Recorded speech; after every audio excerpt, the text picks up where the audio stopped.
Nampak dah? Aku kena tulis balik dah.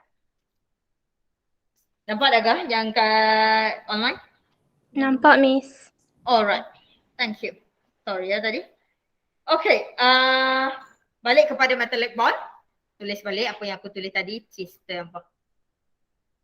So I have my metallic bond. Metallic bond, like your friend say, is sitting at the topic 4, at the end of the topic 4. Very, very short thing. So metallic bond is definitely in metal. So logam yang kita biasa tengok adalah a few group, your group 1. So kumpulan 1. Contoh kumpulan 1, your potassium, your sodium. Okay. Contoh kumpulan 2, logam kumpulan 2 is your magnesium, your calcium, your barium, ni adalah contoh, banyak lagi lah. Okay. And then you have your group 13. Group 13 yang biasa kita jumpa, aluminium. Betul?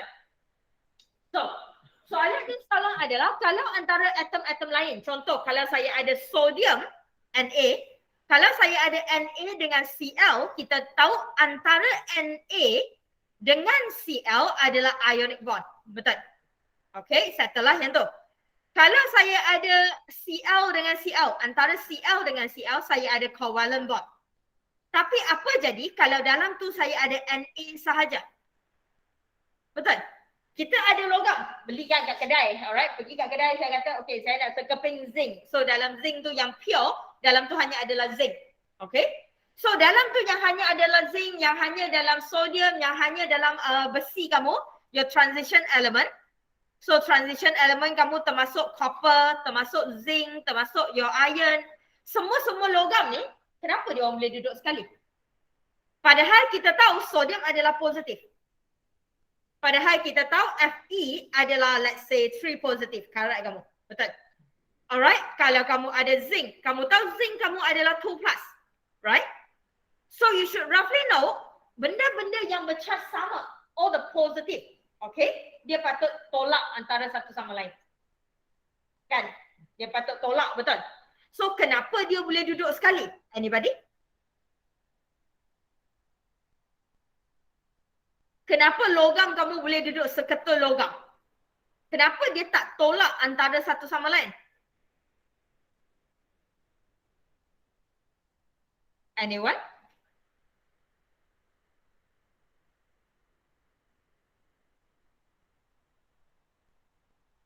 Tak ada. Because of one thing that we call electron C model. Jumpa ayat ni? Alright, kita ada electron C model. Kalau dalam ionic bond hari tu, kalau dalam ionic bond, dia tertarik sebab saya ada kehadiran positif dengan negatif. Betul? Covalent, dia terikat sebab dia sharing. So dia kongsi kan? Dia kongsi, dia duduk sama-sama lah. Betul? Tapi kenapa logam-logam kamu yang positif ni boleh duduk sekali? Sebab kalau dia nak jadi positif, dia kena donate elektron. Agree? Okay? Dia jadi positif sebab dia kena donate elektron. So elektron sebenarnya duduk juga dalam ni. Okay? So sekarang saya ada benda positif, saya ada elektron. Elektron saya negatif. So antara positif dengan positif, saya ada elektron duduk tengah-tengah. So your metallic bond akan wujud antara this one. Your positive with your electron with the positive. So dia akan tertarik dan menggunakan elektron yang dia bebaskan tu sebagai daya tarikan. So this is what we call metallic bond. Your metallic bond is between the metal. Tapi bukan antara positif logam dengan positif logam sahaja. Antara positif logam dengan elektron yang dibebaskan tu. Dan kenapa nama dia panggil electron C model? Soalan saya satu je. Elektron statik atau bergerak? Bergerak. Bergerak, betul. Elektron, yang duduk online tu, jawab lagi cepat daripada apa kelas. Okay. Elektron akan bergerak non-stop. Elektron adalah something yang dia akan bergerak non-stop. Bila elektron bergerak non-stop, sebab tu kita panggil dia electron C model. Dia jadi macam satu lautan elektron yang kamu boleh bergerak non-stop. Okay. Dan bilangan elektron kat sini kena sama dengan jumlah ion ataupun bukan kena sama, dia kena selari dengan jumlah ion yang kamu ada. Kalau tadi sodium, teacher ada 3 sodium, so saya ada 3 biji elektron. Kalau ferrum, your Fe3+, jadi 3+ sebab satu Fe keluarkan 3 elektron. Betul? So bilangan elektron kena sama. Bilangan elektron bukan kena sama. Bukan sama as in satu-satu, tak. Dia kena selari. Alright, dia kena logik. Kalau dia jadi 2 positif, kenapa jadi 2 positif? Sebab satu zinc akan bebaskan 2 elektron. So jumlah elektron dalam tu kena selari dengan cation yang kamu ada. Okay, setuju? Yang ni penting. Okay, kalau dulu zaman subjektif di mana kalau keluarlah metallic bond, kalau keluar, antara soalan favourite dia adalah budak kena lukis. Dan bila kamu lukis, kamu tak boleh tembak sekali lah. Kalau kamu dah cakap dia adalah Na positif, kamu lukis 4 biji Na positif. So bilangan elektron kena sama dengan cation yang kamu lukis. Kena selari dengan cation yang kamu lukis. Dan kat sini, macam mana saya boleh jadikan soalan ni sebagai soalan subjektif? Soalan objektif.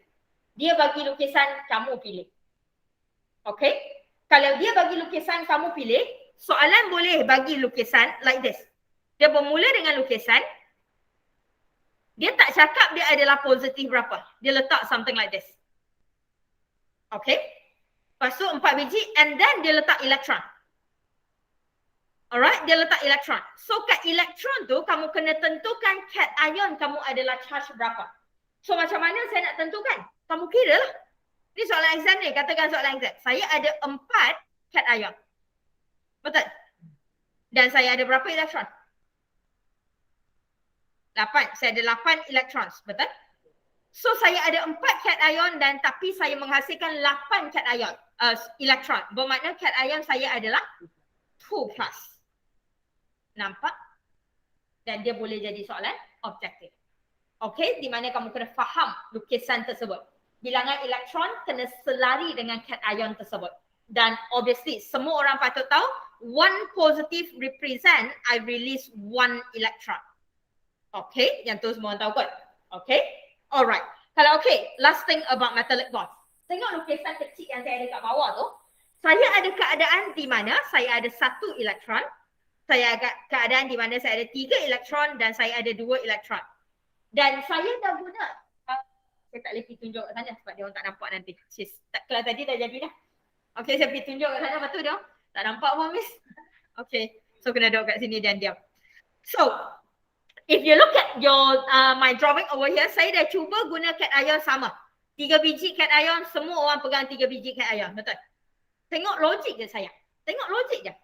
Tengok cation yang ada dengan elektron yang ada dalam setiap satu kotak. Saya tarikkan mana yang kuat. Yang mana akan ditarik dengan kuat? Fe sebab? Sebab elektron dia banyak, betul? Kalau kamu fikir logik, jumlah cation saya sama. Sekali lagi, saya dah guna dari awal, cation saya sama. 1 biji, 2 biji, 3 biji. Jumlah cation saya sama. Tapi disebabkan charge berbeza, bila charge berbeza, bilangan elektron berbeza. Dan fikir logik pun tahu cation sama je 3 biji, betul? Tapi elektron berlambat nak tarik 3 biji tu. Siapa tarik kuat? Yang lagi banyak elektron. So the next thing about metallic bond adalah kuat mana? Siapa lagi kuat? Yang lagi banyak valence elektron lagi kuat. Okay? Dengan kata lain, your metallic bond over here will be affected by 2 benda. Okay? Metallic bond kita cerita kuat lah. Okay? Metallic bond akan jadi kuat ataupun metallic bond akan jadi strong when valence electron increase. Valence electron tinggi, metallic bond jadi lagi kuat. Kenapa valence electron jadi tinggi, metallic bond kuat? Valence electron tinggi, lagi banyaklah elektron hambuang. Lagi banyak elektron hambuang, lagi banyaklah elektron berenang dalam tu. Lagi banyak elektron berenang dalam tu dan saya rasa agak jelas, nampaklah daya tarikan tu lagi kuat. Betul? Benda yang sama tapi ramai gila tarik saya. Make sense? Simple. And that is metallic bond. Okay? Boleh. Dan obviously, nama pun metallic bond sayang, dia hanya wujud antara logam dan logam. Okay? Dia takkan keluar kat tempat lain. Kalau dia keluar, dia mesti adalah antara logam dengan logam. Dan sayang, metallic bond keluar, 2 benda je dia akan tanya. Lukisan Obviously sekarang hang kena faham lukisan tu lah daripada hang boleh lukis. Daripada lukis dengan faham, saya rasa faham lagi susah sebenarnya. Hang lukis hang hafal je, betul? Tapi kat sini kalau soalan bagi 4 pilihan jawapan A, B, C, D lukisan yang berbeza dan hang kena pilih. Hang kena faham betul-betul. Hang kena kira betul-betul. Okay, yang tu satulah. Dan yang kedua, dalam metallic bond yang dia akan keluar adalah how to increase the metallic bond. Ataupun comparison siapa lagi tinggi. So, hang compare je lah. Hang compare logik je sayang. Kalau Na plus dengan Fe3 plus. Kita dah nampak dah, betul? Mestilah Fe3 plus lagi kuat sebab saya buang lagi banyak elektron. Yang tu je lah, 2 benda je dia boleh tanya. Okay, soalan lagi?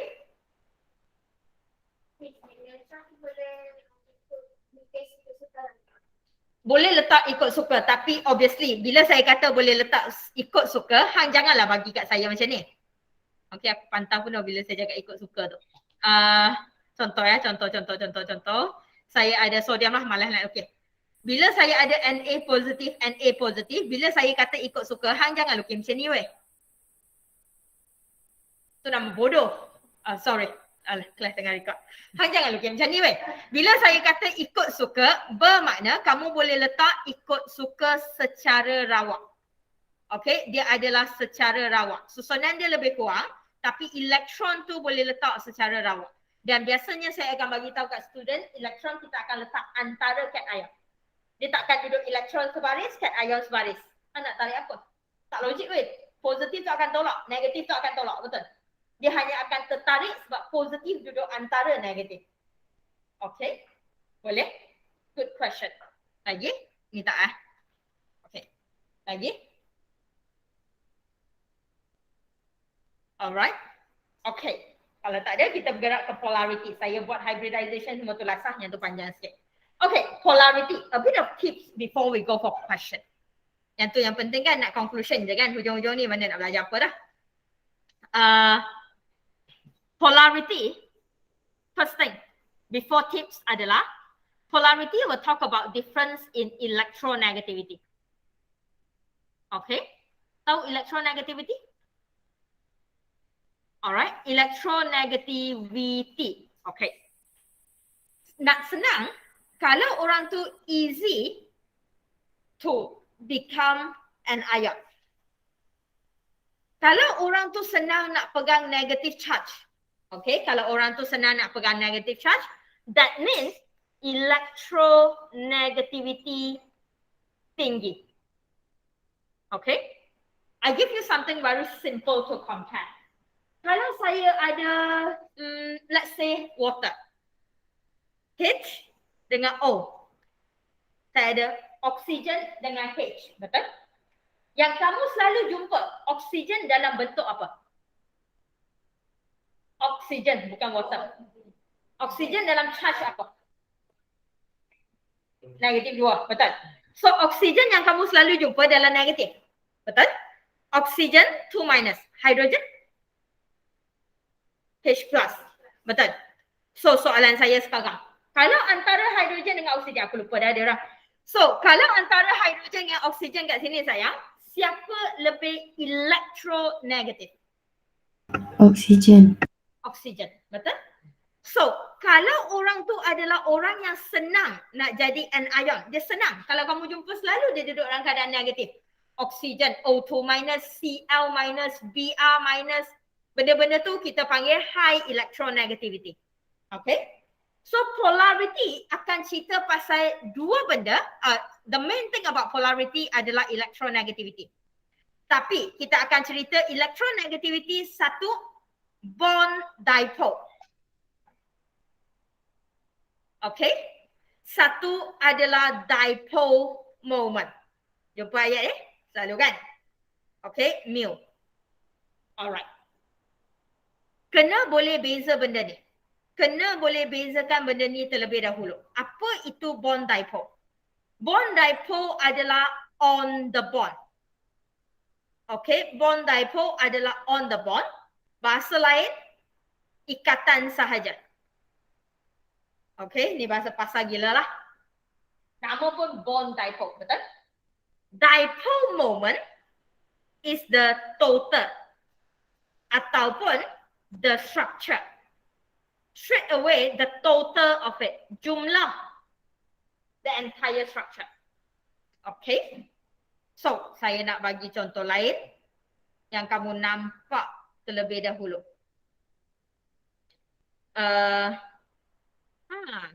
Interesting.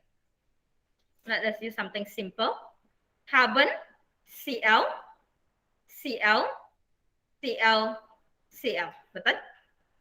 So, saya ada carbon dengan chlorine. Soalan saya, kalau soalan cerita pasal bond dipole.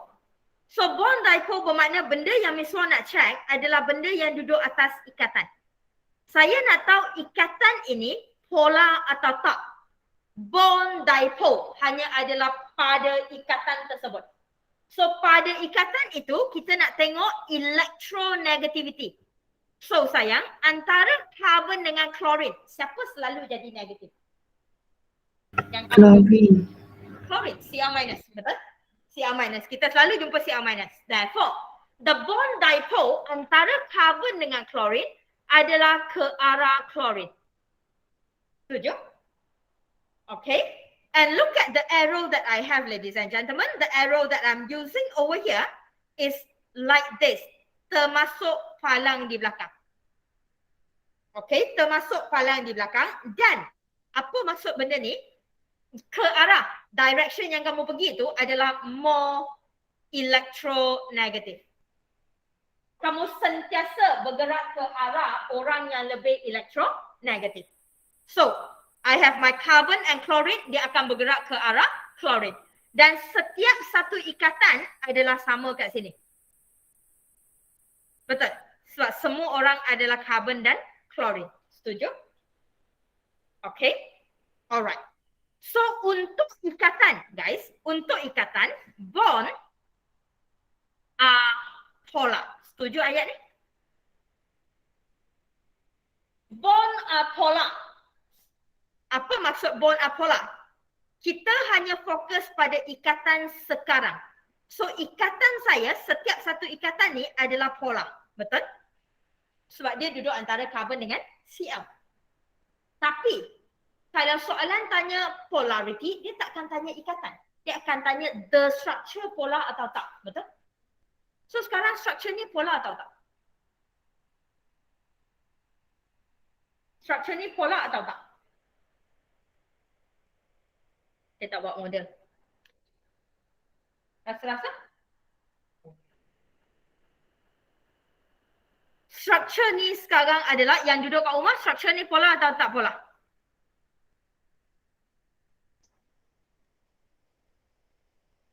Compound?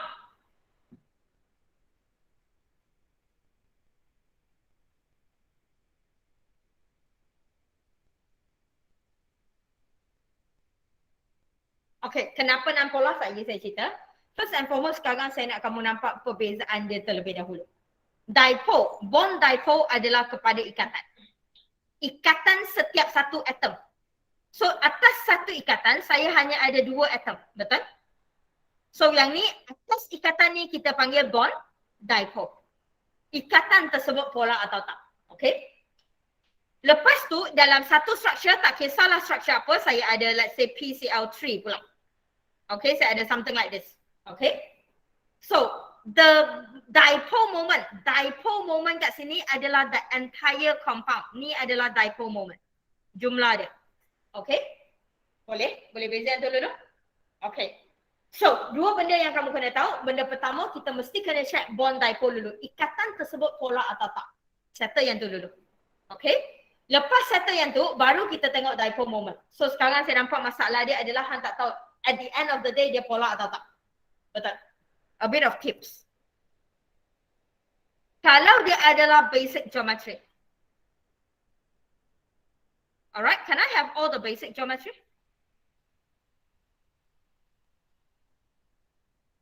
Square. Square? No, that is not basic. Kita ada 5. Linear. Lagi? Tetrahedral. Trigonal planar. Kat online saya dengar tetrahedral. Lagi? Octahedral. Tetrahedral, octahedral. Lagi? Satu lagi? Trigonal Trigonal bipiramidal. Thank you.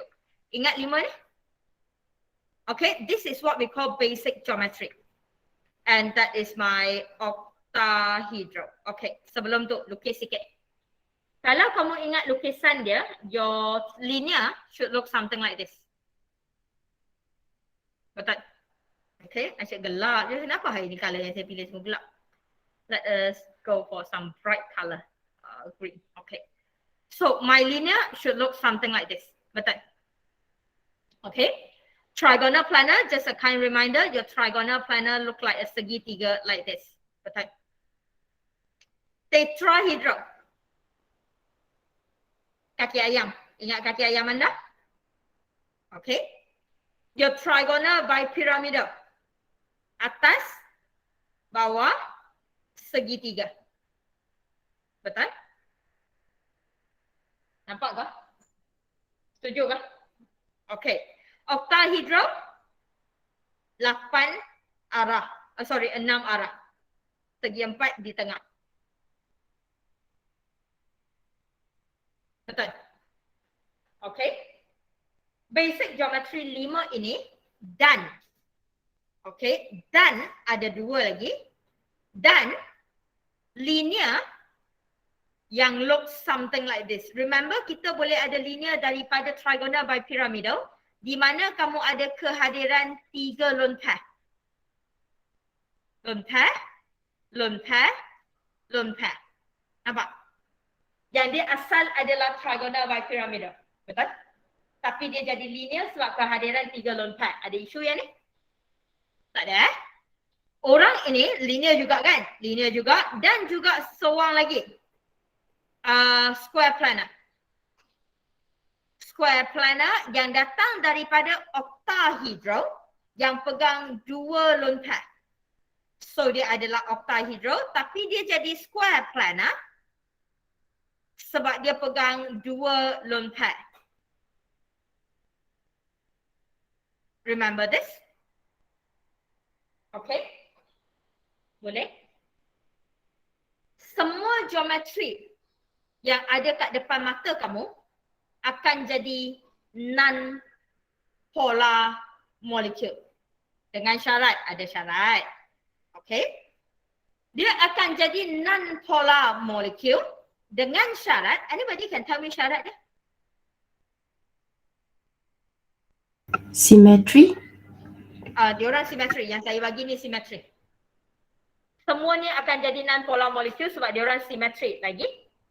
Terminal atom all the same.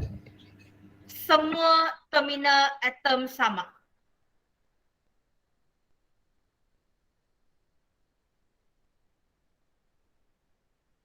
So, kamu ada 7.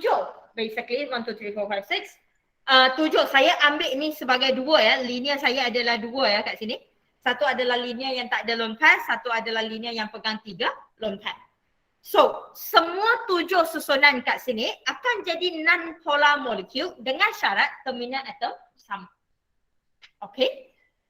Alright? So, dengan kata lain, semua benda yang out of this line, semua benda selain daripada ni, your V-shape, your trigonal pyramidal, apa lagi, your T-shape, your seesaw, semua tu basically akan jadi polar.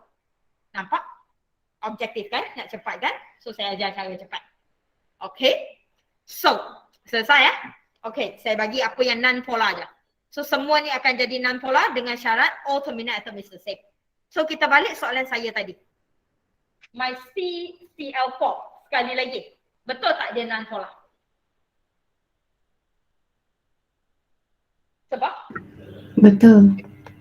Sebab dia adalah tetrahedral. Betul? Dia adalah tetrahedral. Itu je syarat dia. Terminal the same. Terminal atom semua adalah nampak? Dan saya boleh bagi contoh satu lagi yang exactly the same. Look very very similar. Kalau saya guna balik CCl4 saya tadi. Alright, saya guna balik CCl4 tadi. Saya ubah satu benda je. Saya ubah satu benda je. So saya ada structure Roman 1. Saya ada compound Roman 2. Adakah diorang sama? Apa beza? H. Terminal atom berbeza. Betul? Kehadiran H kat sini. Bila kamu ada kehadiran H kat sini, menyebabkan bond dipole kamu berbeza, electronegativity berbeza, sangat berbeza saya rasa, betul? Kalau Cl kuatlah, obviously. C dengan H kurang kuatlah. So kat sini, pacik ni tadi kita setuju bahawa dia adalah non-polar molecule sebab kehadiran semua terminal atom adalah sama dan tetrahedral. Kat sini, polar atau non-polar? Polar. Kenapa polar? Polar. Because the terminal atom is not the same. Alright, adakah sebab geometri dia? Adakah sebab dia simetri atau tak simetri? No. Bentuk dia sama, betul? Bentuk dia simetri, tapi terminal atom dia berbeza. Sebab tu dia akan jadi polar molecule. Nampak? Okay. Kata?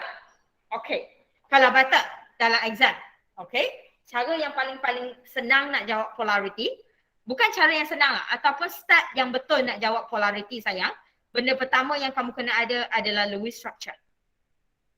Soalan saya dengan jujur sangat-sangat, ada masalah Lewis structure? Boleh lukis tanpa tengok nota.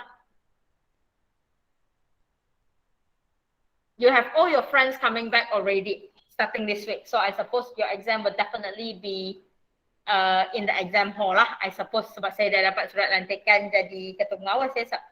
So saya suppose kamu akan ada exam seperti biasa kamu exam. So tak ada harapan untuk buka nota Okay, do you realize that? Okay.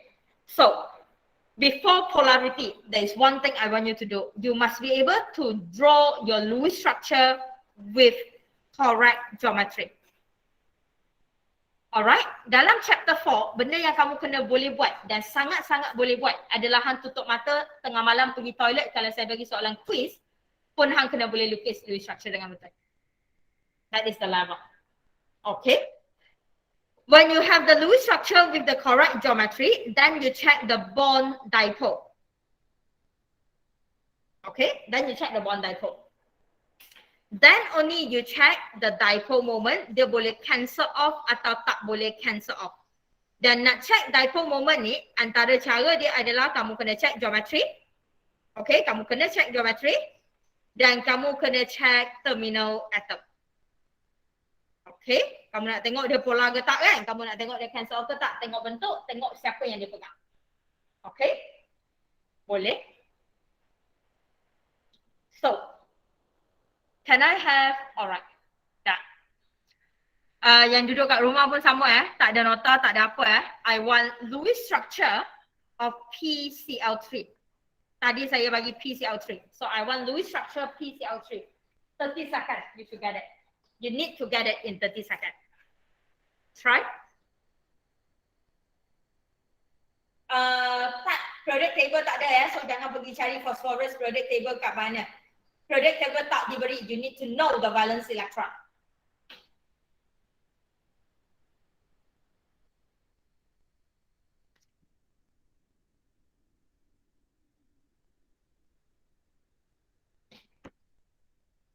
The only table that you can have is this. You can take a look at this. The only table that you can have is this. Alright, you can only look at the proton number. You cannot use your periodic table. Alright.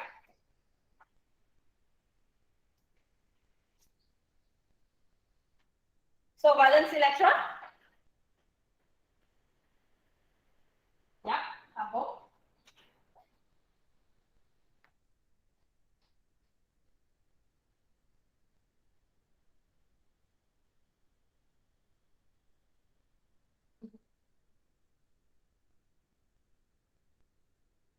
Yes, alright, sambung.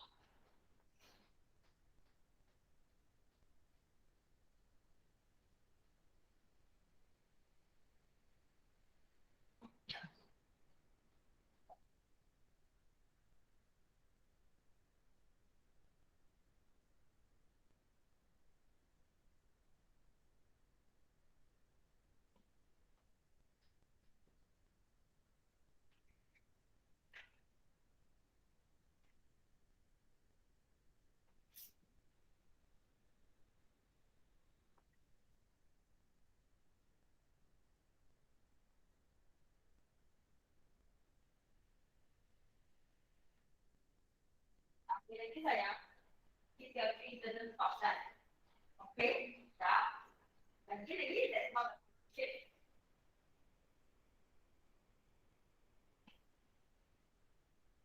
Kenapa kamu tak fikirkan kedua?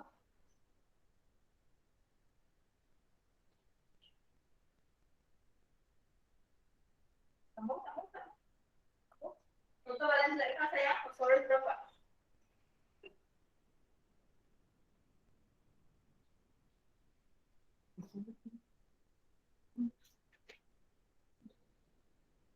Cl7. Okay. Lagi.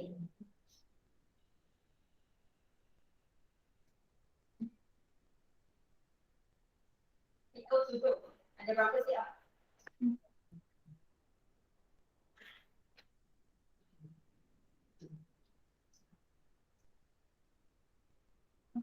Ada. Buku banding electron tu.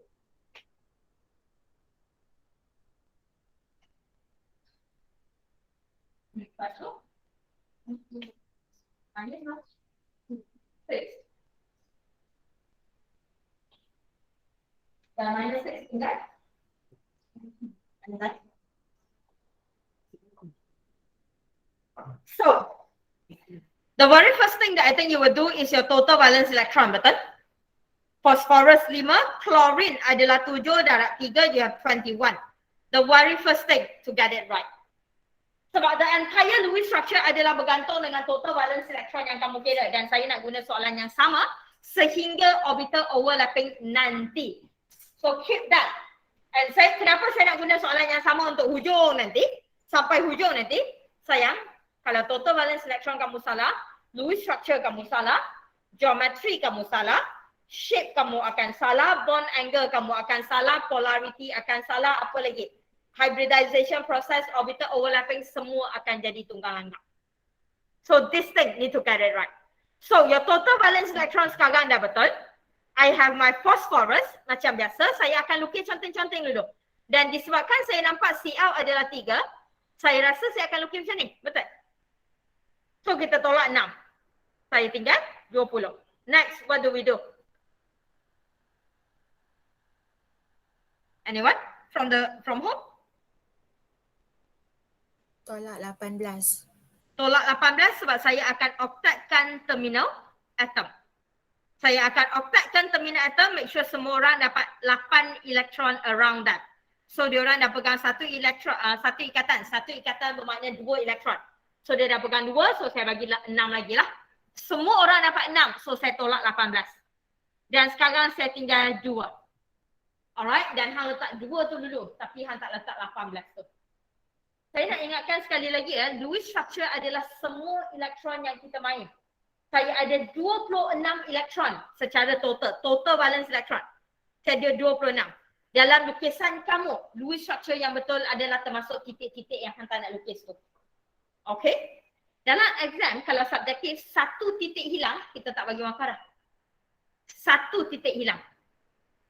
Okay? Titik kat sini melambangkan elektron. Titik kat sini bukan tarik lalat yang hang jumpa kat kafe. Okay? So dia kena ada. Dan 2 tinggal. So 2 tinggal kita akan letak pada central atom. Betul? -2 setup. Setuju? Okay. Kalau dah setuju sekarang, next yang kamu kena buat untuk Lewis structure sehingga dapat geometry yang betul. Macam mana nak dapat geometry yang betul? Tadi saya kata correct geometry. Sayang, kamu kena kira satu benda yang kita panggil electron domain. Okay, can I have the formula of electron domain? Kalau cikgu kamu kalau tak guna electron domain, dia mungkin akan guna, saya guna electron domain, dia mungkin akan guna bonding pair. Bonding pair plus lone pair. Okay, so saya guna electron domain. Dan saya tak guna bonding pair. Formula saya senang sikit. Saya guna sigma plus lone pair. Saya guna sigma plus lone pair. Dan saya nak ingatkan sekali lagi. Dah bukan sekali lagi. First time nak ingat. Electron domain yang kita kira hanya untuk central atom. Kita hanya tengok untuk central atom. Orang lain tak payah kira. Saya masuk kelas saya sapu minyak angin dah. Oh, jam pertama. Tak sihat ke? Sakit kepala. Takut dengan saya? Because you see me in flash finally. Azrul tak kena lagi hendak kau apa? Azrul is here for everything. Okay. So, kenapa saya suka guna sigma, saya tak suka guna bonding pair? Sebab bila guna bonding pair, budak akan kira sekali dengan double bond. Tapi kat sini kita tak nak double bond, kita hanya nak sigma bond. So, saya hanya nak semua sigma saya. So, saya ada 3 sigma dan saya ada 1 lone pair. So, saya ada 4. Betul? Dan dalam kelas saya, budak yang belajar dengan saya tutur, saya akan paksa diorang tulis formula. Kenapa saya akan paksa diorang tulis formula? Sebab saya nak kamu nampak lone pair wujud. Saya tak nak jongak. Saya tahu kamu boleh kira. Alah, congak je. Dia dapat 4. Semua benda. Hang kalau boleh congak, saya lagi boleh congak. Hang tak payah tunjuk pandai depan saya. Betul tak? Okay? So, kenapa saya nak kamu tulis? Sebab saya nak kamu nampak kehadiran lone pair. Dan big tips. Kalau ada lone pair, basic shape dengan molecular geometry akan berbeza. Apa maksud basic shape? Basic shape adalah 5 tadi. Your linear, trigonal planar, your tetrahedral, your trigonal bipyramidal, your octahedral. 5 tu adalah basic shape. Okay? Dan kita akan tentukan dulu basic shape. Basic shape kalau elektron domain 4. Bermakna basic shape adalah tetrahedral. Betul? Alright, I hope you remember. Just kita balik kepada basic shape. Elektron domain kalau linear adalah 2, trigonal planar 3, tetrahedral 4, trigonal bipyramidal 5, octahedral 6. That is the electron domain untuk setiap satu basic shape. Tahu kan? Okay, selesai ya? So, dapat basic shape tetrahedral. Dan kenapa saya kata kalau ada lone pair, molecular geometry akan berbeza dengan basic shape ataupun molecular shape akan berbeza. Sayang sebab kehadiran lone pair. Dan boleh conteng sikit. Okay, kalau tetrahedral bermakna bentuk dia, kalau dalam exam saya conteng je macam ni. Saya conteng je kecil-kecil, tak payah besar. Alright, tak payah imagine. Kita tahulah otak hang macam mana nak imagine tu, tak simpan sikit imagination hang yang tak apa-apa nak elok tu. Okay, so you have your tetrahedral, tak payah imagine, conteng kat tepi bentuk tetrahedral macam mana. Dan sayang, kita ada ke 4 ikatan? Kita tak ada 4 ikatan. Nampak tak? Kita ada berapa ikatan? 3. Dan salah satu adalah 4. So ganti salah satu dengan lone pair. Nampak? So saya dalam exam tak payah lukis besar ni ya. So saya ada tetrahedral, saya tak ada 4 ikatan. Saya hanya ada 3 sigma. Betul? Salah satu adalah lone pair. So can you see the molecular geometry now? And what is the molecular geometry? Okay, sekarang ini adalah basic shape. Basic shape adalah tetrahedral. Tapi kita tahu dia hanya akan jadi tetrahedral sebab dia pegang 4 ikatan. Tapi if you look at the electron domain yang kita kira, saya ada kehadiran lone pair. So saya tak ada 4 ikatan tu, betul? Salah satu ikatan akan dibuang dan diganti dengan lone pair. So saya akan buang salah satu ikatan, saya ganti dengan lone pair. So saya lukis baliklah untuk siapa yang tak nampak. Nampak tak bentuk yang tinggal? Trigonal planar. Trigonal? Trigonal apa?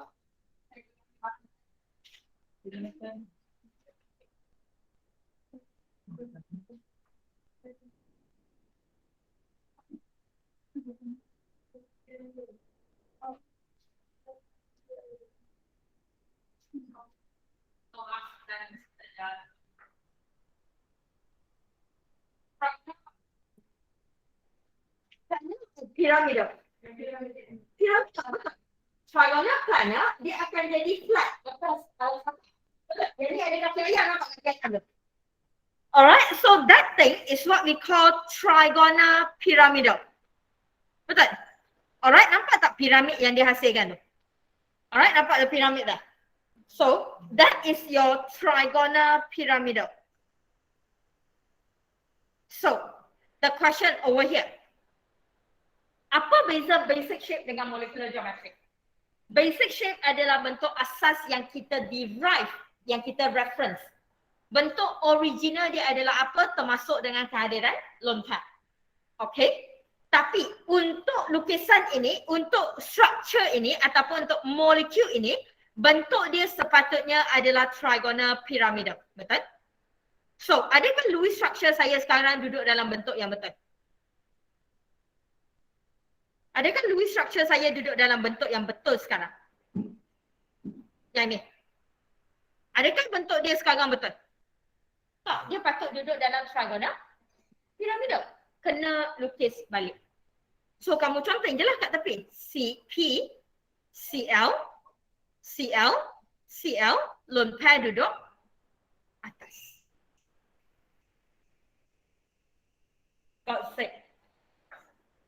I have a lot of video for this topic. And when you see the playlist of my video, this is the chapter that have most video. And there is always a reason behind. Sorry? And go watch it. All of them. From your face, you need help badly. Okay? And the worst thing, not the worst thing, I wouldn't use the word worst thing because once you get it, you get everything. Okay?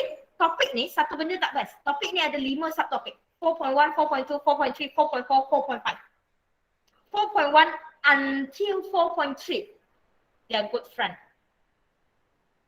4.1 is the basic and you will use what you learned in 4.1 to bring into 4.2. What you learn in 4.1 and 4.2 will be bring for 4.3. So if you don't get any one of it, you won't get anything behind and you're done. All right. And there's a reason why every video is so long and there's so many videos and there's so many examples. Do it. Okay. You need help badly. I can see that. So, saya ada 2 jam that I can help as much as I can lah. So that is your correct geometry. Sayang, tengok betul-betul ayat dia. Basic shape is the original yang kita reference. Yang kita lukis dan kamu check ikatan. Sebab tu saya kata saya suka budak saya tulis macam ni.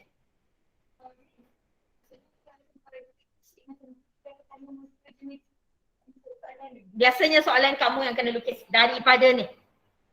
Dia akan tulis, dia akan bagi ni je lah.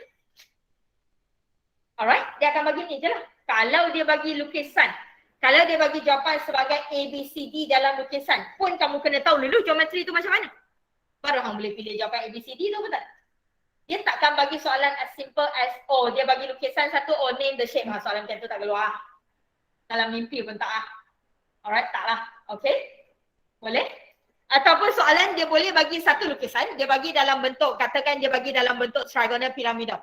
Lepas tu A, B, C, D tu, semua dia bagi molekul yang berbeza. Lepas tu dia suruh tanya, okay, dalam A, B, C, D tu mana akan ada lukisan atas? Yang tu lagi susah, kena buat semua. Okay, so yes. Nampak beza setakat ni? Done. You can only do your polarity when you have this. So, soalan polarity adalah 4.2 kalau tak silap saya. Semua yang saya buat adalah 4.1 dan mana-mana bahagian kat 4.1 ni salah, 4.2 kamu bye-bye. So, kalau nak buat soalan polarity, now we go for polarity. Nak buat soalan polarity, kamu kena ada lukisan Lewis structure yang dalam bentuk yang betul. Then only you can do polarity. Polarity always start with the bond dipole. So, antara phosphorus dengan Cl. Obviously, Cl lah kita selalu jumpa minus, betul? So, electron negativity ataupun bond dipole ke arah Cl. Setuju? Okay, ke arah Cl. Betul? Dan soalan saya, lone pair. Ke arah lone pair atau ke arah Cl? Yang ni saya bagi tahu lah senang je. Kalau ada lone pair, dia sentiasa ke arah lone pair. Okay, dan nak tahu arah lone pair adalah depends pada lukisan asal kamu tadi. Lone pair adalah menggantikan ikatan ni kan? Menggantikan ikatan atas, betul? Nampak tak ikatan atas ke atas? So arrow dia ke atas. Kenapa saya kata macam tu? Let's say saya ada this one. Betul? Dan kita boleh ada T-shape kan? T-shape saya adalah like this. 2 lone pair. Betul? Agree? Okay. So, kalau untuk lone pair ni saya nak lukis bond dipole, bond dipole dia akan terbuka macam ni. Dia takkan ke atas, dia akan terbuka ikut ikatan asal tu. Sebab tu kamu kena tahu basic shape dia. Kamu kena tahu lone pair tu menggantikan ikatan dan ikatan tu asal ke arah mana. Okay, nampak dah? Betul? Betul yang duduk kat rumah? Okay, boleh tak? Kita buat satu t-shirt nanti. Okay? So, you have your polarity over here starting with your correct Lewis structure. Dah ada correct Lewis structure, sekarang kamu dah selesai dengan bond dipole. So, bond are polar. So, semua nampak bond are polar. Betul, ikatan tu adalah polar sebab difference electronegativity. Selesai lah. Sekarang, diorang cancel off tak kamu rasa?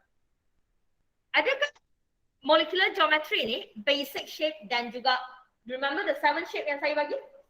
Adakah trigonal piramida termasuk dalam tu? No, it does not cancel each other. It does not cancel off each other, betul? Dan saya dah bagi conclusion. Saya bagi 7 geometri yang dia akan cancel off. Dan trigonal piramida tak duduk dalam 7 tu. So dengan kata lain, trigonal piramida, okay, adalah non-symmetric. Dia tak simetrik. Dan bila dia tak simetrik, dia not symmetry. Okay. Bila dia not symmetry sayang, dia akan jadi cannot cancel off each other. Betul? Bila dia cannot cancel off each other sayang, polar or non-polar? Polar. Polar. Weh, yang duduk rumah tu hampa jealous tak sekarang? Kau hampa rasa okey je duduk rumah, seronok je. Silakan sambung duduk kat rumah. Okay, polar bond. Betul? Polar bond. Polar molecule. Duk peli hampa betul saya salah tulis. Polar molecule. Nampak? Okay. Last thing. Kalau polar molecule, bermakna dia kena ada satu benda yang kita panggil resultant dipole moment. Kalau dia polar molecule, dia kena ada resultant dipole moment. Apa itu resultant dipole moment? Mu tak sama dengan kosong. Betul? Sebab tu kalau soalan tanya polar atau non-polar, kamu akan ada partner dia sekali. Soalan mesti takkan tanya. Soalan tak pernah tanya resultant dipole moment. Tapi bila hang jawab polar molecule, hang kena tulis sekali. Mu tak sama dengan kosong. Okay? Dan sayang, bila tak sama dengan kosong, bermakna kita tak cancel off. Bermakna ada baki lah. Betul? Dia ada baki. Dan baki tu kamu kena tunjuk pada lukisan kamu. Ingat tak tadi saya ajar 2 benda? Satu adalah bond dipole. Bond dipole dah ada. Kamu dah tunjuk bond dipole tersebut. Inilah bond dipole-nya. Betul? Next thing yang saya nak bincang adalah resultant dipole moment. Jumlah. Sayang, lone pair 1 ke atas. 3 ikatan ke bawah. Siapa menang? 3. So, resultant dipole moment adalah jumlah siapa menang. Dan look at the way that I put my arrow, bukan duduk di atas structure ataupun atas ikatan. Dia duduk di sebelah molekul tersebut sebab dia adalah jumlah untuk molekul tersebut. Everything, the total of the molecule, whether we cancel off or we are not cancel off. Okay? Boleh? Setakat ni. Dan sayang, benda ni yang saya lukis ni, yang baru saya letak ni, dia hanya akan wujud. Benda tu hanya akan wujud kalau benda tu adalah non-polar molecule. Betul? Alright? Kalau dia non-polar molecule, this thing hanya akan wujud kalau dia adalah polar molecule. Sorry. Sebab dia tak cancel off. Baru dia wujud. Betul? Alright? Dia ada baki. Dia tak boleh nak cancel off dan dia jadi polar molecule. So polar molecule bermakna yang kamu tak cancel off tu menuju ke arah mana? Setuju? Berbanding dengan tadi, kacik ni, kali dia adalah non-polar molecule. Dia non-polar molecule bermakna your bond dipole cancel off each other. Betul? Alright, dalam bentuk dalam bentuk tetrahedral, sama rata, terminal atom semua sama, dia boleh cancel off each other. So dia jadi non-polar molecule. Setuju? Kalau dia dah jadi non-polar molecule, mu sama dengan kosong, kan? Tak sama dengan kosong kan? Ada siapa-siapa menang? Tak ada. Tak ada siapa berat sebelah. So ada tak resultant dipole moment? Tak ada. Sebab tu kamu tak boleh ada arrow kat tepi tu. Nampak? So arrow kat tepi ni hanya adalah untuk polar molecule. Bila mu tak sama dengan kosong, kamu kena tahu mu tu ke arah mana. Tu je. Okay. Boleh. Dan arah tu akan berubah mengikut lukisan kamu. Kalau saya lukis trigonal piramida macam ni dan dia ke arah bawah lah. Kalau satu hari Miss Wong gatal, alright, saya pergi bagi soalan like this. Okay. Resultant dipole moment saya ke? Ke kanan. Betul. Nampak? So dia sangat bergantung pada lukisan, sama ada lukisan kamu atau lukisan soalan tersebut. So dia tak ada salah atau silap. Yang penting adalah dia adalah bentuk trigonal piramida. As long as saya nampak bentuk trigonal piramida tu, lukisan tu betul. Tak kisahlah hang menuju ke atas ke bawah, ke kiri, ke kanan, it doesn't really matter. Janji dia adalah trigonal piramida. Boleh? Okay. Simpan yang ni, Sat. Okay, simpan yang ni, Sat. Kita akan guna balik PCL3 ni. Let's say I have another. Kalau ada masa kita buat contoh lain. Kita guna dulu PCL3 ni. Kita sambung terus. Okay. Takut tak dan nak bincang orbital overlapping dengan hybridization process. Okay. Ada masalah dengan polarity? A bit better? Okay. I think very important is Lewis structure kena betul. Yang tu dalam mimpi pun hang kena boleh buat. Okay. I am so serious. Okay. That serious on that. So, kalau polarity okey, ada masa kita buat lagi. Kalau saya nak sambung kepada hybridization process. Hybridization process ada banyak keadaan. Yang ada charge, yang ada lone pair, yang ada double bond and so on. Yang kamu kata hybridization process yang tak boleh buat tu, yang mana? Yang kata, yang ada orang tanya. Ataupun kita nak sambung terus guna PCL3 je. Ataupun ada hybridization process yang very specific yang kamu tak boleh buat. Anyone?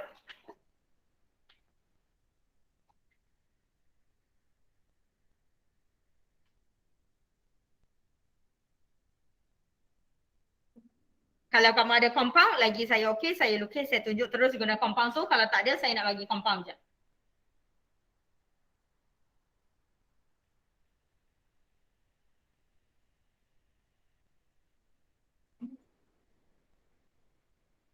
Okey.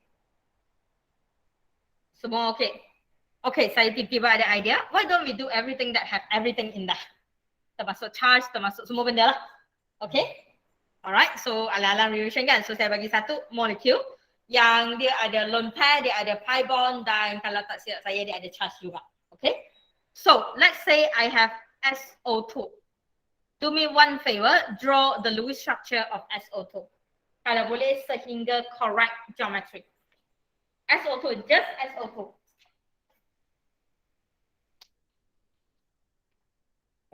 Yang duduk kat rumah apa buat ya? Kenapa duduk gosok tangan tak berhenti? Aku jadi macam aku gosok kah? It's okay, good habit, very good habit. SO2 guys, yang duduk kat rumah pun buat, don't waste your time, don't waste my time. Make good use of this.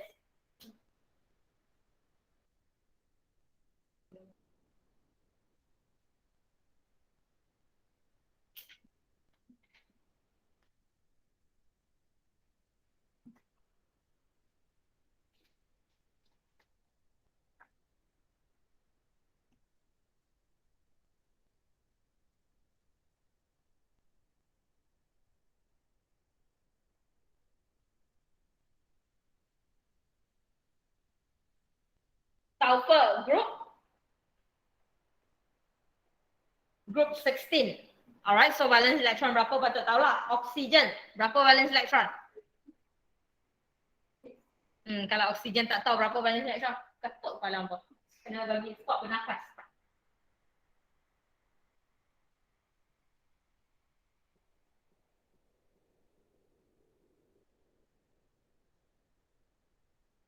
Kawan-kawan kamu balik kena quarantine juga? Berapa hari? So dia orang balik minggu ni, dia orang balik untuk exam je lah. Bye-bye. Betul lah kan? Minggu ni hujung minggu bawa balik. So minggu depan quarantine. Lepas tu the next week dah study week kan? Dan study week saya nak ambil cuti. So kamu tak jumpa lah saya. Dah?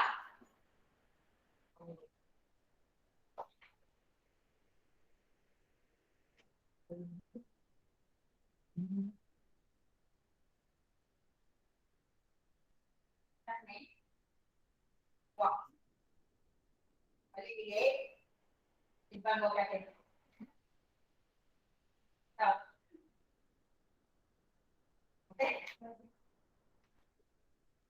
Kalau ikut saya, kalau tutup saya, kita sudah sampai. Tapi sebab saya buat macam tu, malah abad kan.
Okay, 10 seconds and I start drawing.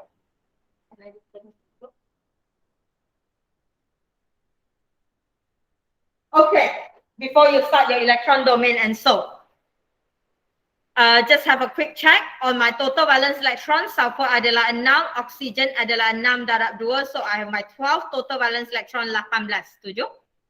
Yang ni so far saya round tadi 6 orang tu duduk kat depan saya, betul lah. And the problem start to arise adalah Han tak boleh buat tolak tu. Okay.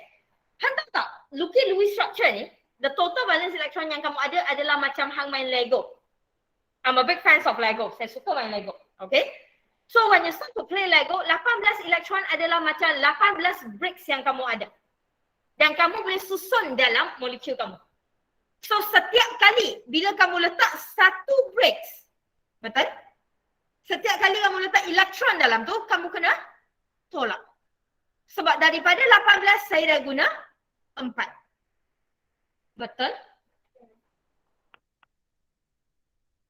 Okay. And then your octet, your terminal atom as always. Untuk make sure terminal atom kamu octet, setiap oksigen dapat 6. So jumlah yang saya dah guna, sekali lagi saya tolak yang saya guna. So saya tinggal 2 lagi.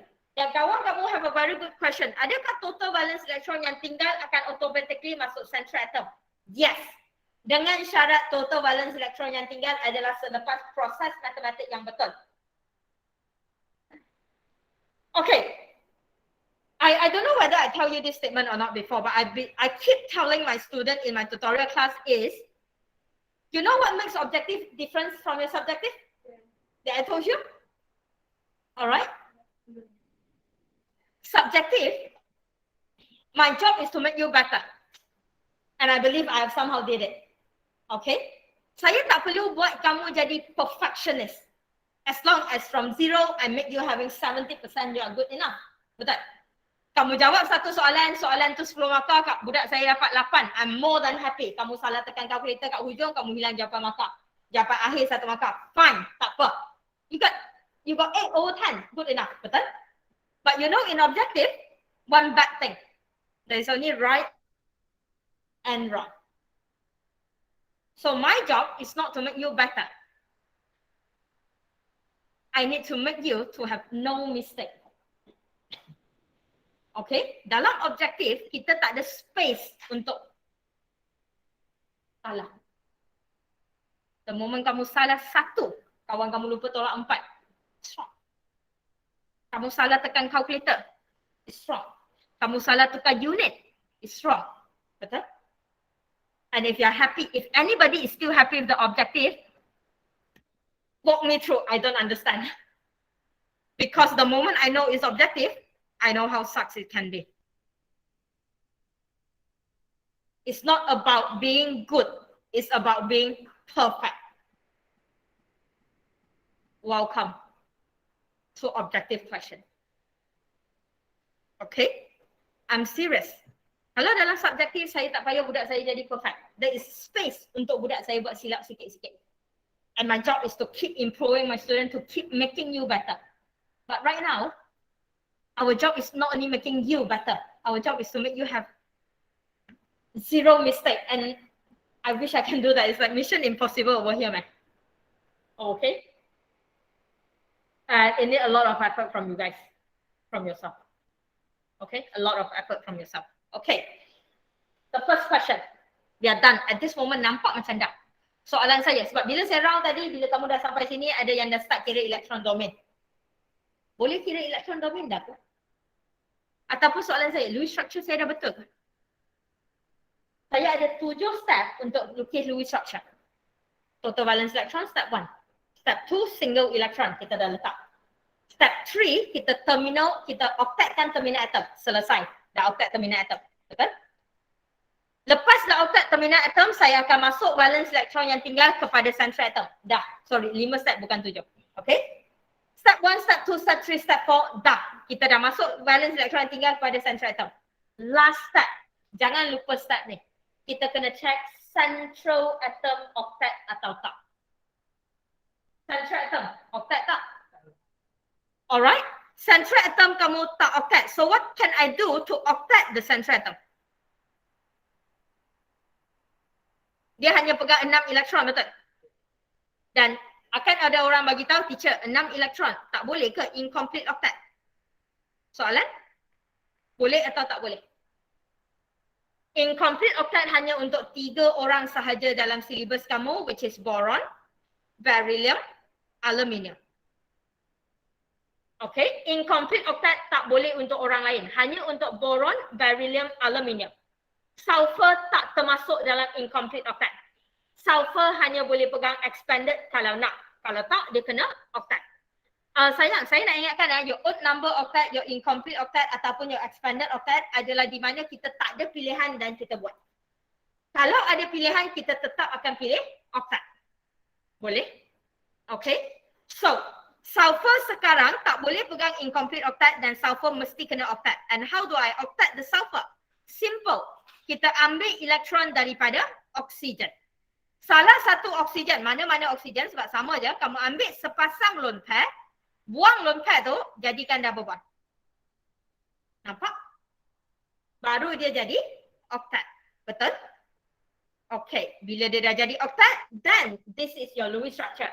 At this moment, tak sampai lagi yang shape. So bergerak kepada shape-nya. Okay, bergerak kepada shape-nya. Your electron domain macam biasa, can I have the total electron domain over here? 2 tambah 1. 3. Like I say, congak pun congak tapi tulis conteng ni tak sampai 5 saat. Tulis je lah supaya Han nampak kehadiran lone pair. Dan bila dia adalah 3, balik kepada your basic shape tadi, 3. Electron domain 3 bermakna dia adalah trigonal planar. Tengok sikit lukisan trigonal planar tu.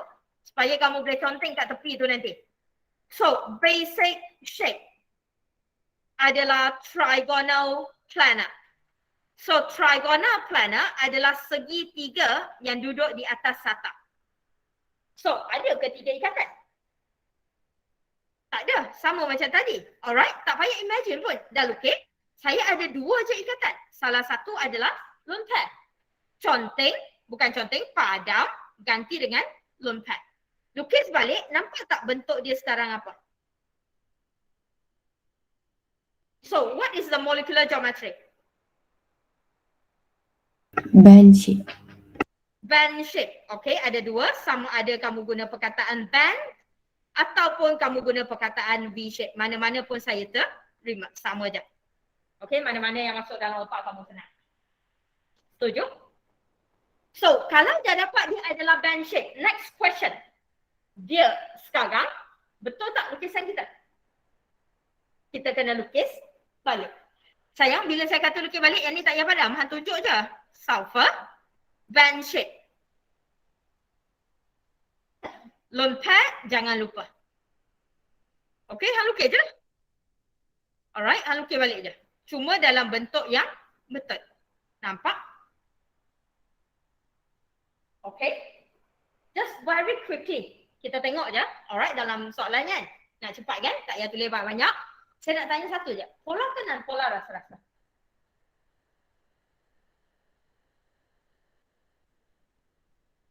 Polar molecule. Kenapa polar sayang? Sebab dia band shape. Dia bukan. Nak cepat tak payah lukis bond dipole, tak payah imagine dia cancel ke tak. Ingat tak 7 shape yang saya bagi? Dia termasuk tak dalam 7 shape tu? Betul? Alright, dia tak termasuk dalam 7 shape tu. Dia adalah band, right? Sayang, bila dalam objektif satu benda yang kamu kena kejar selain daripada kita nak betul, satu benda yang kamu sangat kena kejar adalah masa. Kamu ada 90 minit untuk jawab 30 soalan. Satu soalan 3 minit termasuk Han nak pergi toilet, Han nak minum air, Han nak baca doa, Han nak pegang pen, Han nak liquid, Han nak highlight, Han nak terlupa something. Alright, Han nak tulis nama, semua tu termasuk dalam 90 minit tersebut.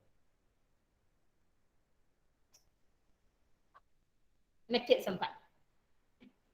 Okay. Alright. So, be fast and be quick. Ada syarat, sebab tu saya bagi conclusion tadi. Okay. Dia bukan 7 shape tu. Straight away dia polar molecule. Alright. So for this one, saya nak masuk kepada hybridization process. Okay, sebelum hybridization process, just a quick one. Tahu tak hybridization process ada 3 proses? Ground state, sambung dengan Excited state. kita sambung dengan excited state, lagi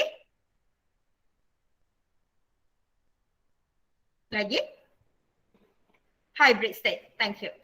Okay. So, hybridization process sebenarnya bermain dengan 3 benda ni. Betul? Dan 3 benda ni hanya adalah fokus untuk central atom. Okay, kita hanya fokus benda ni untuk central atom. 3 benda ni untuk central atom. Untuk terminal atom, kita hanya buat untuk ground state. Betul? Okay, saya nak fokus hari ni, saya nak fokus hari ni adalah untuk central atom je lah. Okay, yang ni ground state je, tak ada apa. Okay, dah. Saya nak bagi conclusion sikit sebelum kita buat. Okay, saya nak bagi conclusion sikit sebelum kita buat. Untuk ground state, dia bergantung kepada apa? Ground state, dia akan bergantung kepada valence electron.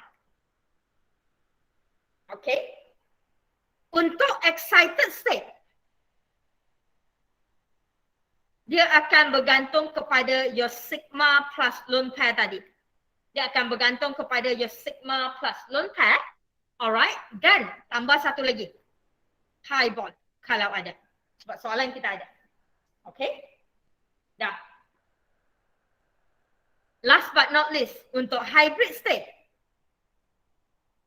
dia akan bergantung kepada type of hybridization. Okay. Oh, satu lagi nak tambah. Sorry. Ground state, valence electron plus former charge. Okay. Ingat 3 ni? Alright, ingat apa yang kita nak check kat 3 ni. Alright. So, saya nak bergerak kepada valence electron sebab semua ni yang kita pernah dengar dah. Valence electron, former charge kita tak ada. So, saya nak bergerak kepada former charge. Sigma ada, lone pair ada, pi bond pun ada. Kita nampak daripada lukisan, betul. Yang ni dah ada. Type of hybridization tak ada. So, saya ada 2 benda yang kita tak ada sebelum saya move on. So, saya nak cari 2 benda ni dulu. Okay. So, first thing, kita nak cari former charge. Former charge sekarang, saya hanya nak cari untuk central atom. Dan central atom kita hari ni adalah sulfur. Ingat tak nak cari former charge? Ingat tak nak cari former charge? Anyone?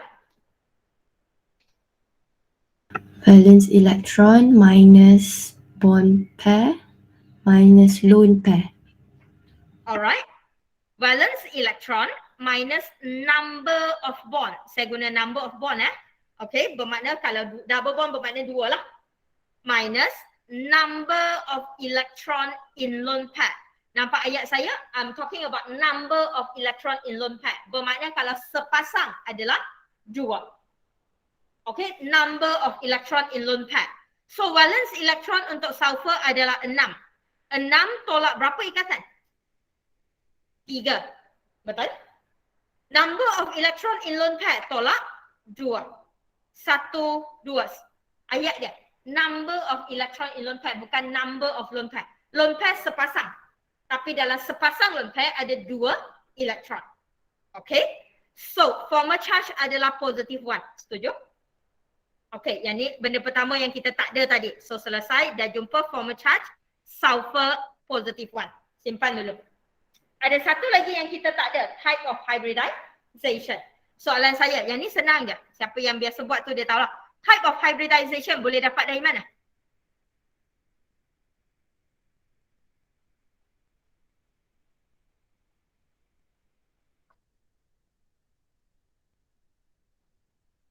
Electron domain. Type of hybridization sayang datang daripada elektron domain yang kamu kira. Kalau elektron domain yang kamu kira adalah 2 type of hybridization sp. 3 sp2. Ingat benda ni? sp3. Boleh tak ada sp4? Boleh tak ada sp4? Tak, dia SPD. sp3d. Kalau 6 sp3d2. Sayang, apa maksud sp bla bla bla semua ni? Senang je. SP bermakna S tambah P. 1S tambah 1P. 1 kotak dari S tambah 1 kotak dari P. 1 kotak S, 1 kotak P. SP2, S tambah P tambah P. Bermakna ada 3 kotak. 1 kotak dari S, 2 kotak dari P. Nampak? Kenapa jadi 2, jadi 3? Tengoklah bilang kotak yang ambil. Nampak? So, kat sini dia akan jadi S tambah P tambah P tambah P. Dan dia jadi 4 kotak lah jumlah dia. Betul? S, P, P, P. Soalan saya adalah tadi, kenapa tak boleh ada SP4? Anyone? Kenapa tak boleh ada SP4?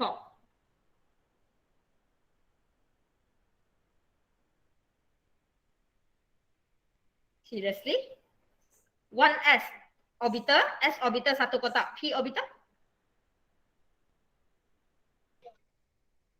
Betul. PX, PY, PZ. Ingat? Alright. PX, PY, PZ. So kalau D orbital 5 kotak. Betul.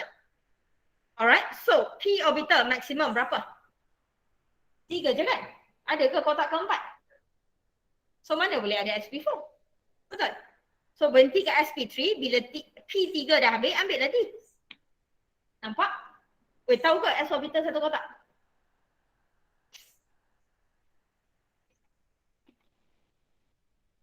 Benda ni, kita belajar kat topik 2 hari tu. Electronic configuration.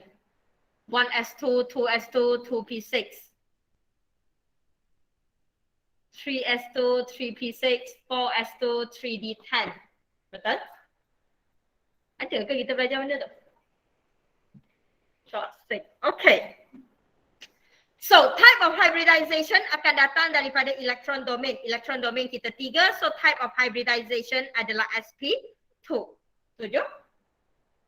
So, kita dah ada semua benda yang kita nak lah. Dan kita boleh bergerak kepada ground state. So, sulfur ground state. Sulfur ground state akan bergantung kepada valence electron dan juga formal charge. Ingat? Ground state bergantung kepada valence electron dan formal charge. Betul? Ini soalan susah. Saya nak bagi soalan susah terus untuk revision.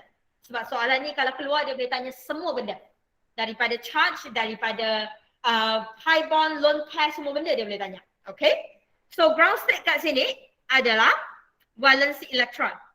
3s2, 3p4. 6 elektron kan? Alright, so 3p4 tu adalah single single pair up. Remember Pauli? Pauli exclusion principle?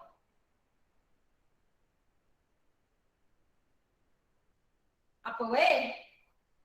Pauli exclusion principle stated that in a set of degenerate orbitals, bila elektron kamu pair up, dia kena pair up in opposite spin, betul? In Hans rule pula, bila kamu ada 3p dan kamu nak letak 4 elektron, kamu kena bagi single, then only kamu pair up, betul? Remember this thing? Topic 2.3 kalau tak silap saya.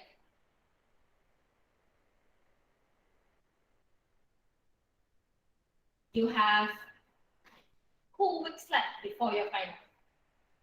Less, I think. Terpaksa saya tak ada kelas kan nanti. Break kan? Pukul 1 lunch kan? Let us do some calculation. Kita buat countdown sikit bila nak exam. Okay, setuju setakat ni? Kita move on. Okay, yang ni kamu ikut. Siapa-siapa yang duduk kat rumah, anything that you don't understand, stop me. Okay? So, next. Kenapa saya kata ground state? Kena tengok formal charge. Kalau formal charge kamu bukan kosong, selalunya formal charge akan dapat kosong, betul? Kalau formal charge kamu sekarang bukan kosong, formal charge kamu adalah positive 1. Dan ground state kamu akan berubah. Kalau formal charge kamu kosong, ground state kekal. Okay? Alright? Kita tunjuk sikit laju dengan laju saya tunjuk sikit. Yang ni tak payah buat, yang ni saya tunjuk je. Formal charge untuk phosphorus akan jadi 5 tolak 3 tolak 2. So formal charge untuk phosphorus kosong. So phosphorus ground state takkan ubah. Phosphorus ground state yang pegang 5 valence elektron duduk kat 3s, dia akan kekal. Dan dia boleh sambung terus kepada excited state. So kat sini phosphorus boleh sambung terus kepada excited state sebab formal charge dia kosong. Okay? Alright, itu maksud saya tak berubah. Tapi apa jadi kalau formal charge saya tak kosong? Formal charge boleh jadi positif, boleh jadi negatif, betul? Dan bila formal charge adalah positif, ladies and gentlemen, that means electron remove. Dia jadi positif sebab elektron dibuang, betul? Okay? So, kita kena buat untuk sulfur positive ground state. Kenapa sulfur positif? Sebab sulfur dalam SO2 bukan neutral. Sulfur dalam SO2 adalah positive 1. Is that clear? Are we still together? Dan kita nak buang elektron, betul? So, kalau kita nak buang elektron, ladies and gentlemen, senang je. Buang elektron last yang kamu bawa masuk.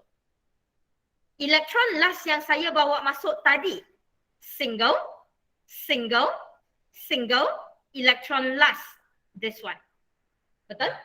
Nak tahu nak buang elektron mana? Senang. Sebab kalau tambah elektron tak jadi isu. Kalau formal charge adalah negatif, hang tambah aja belakang tu. Dia yang selalu jadi isu, budak nak buang elektron dan hang startlah buang ikut suka hati hang. Kamu tak boleh buang ikut suka hati, elektron yang kamu buang mesti adalah elektron last yang kamu masukkan tadi. So elektron last yang kamu masukkan tadi ini akan dibuang. So bila saya buang, sulfur akan tinggal something like this. Sulfur kamu akan tinggal 3s, 2 tak berubah, 3p akan berubah. Setuju? Okay? Setakat ni.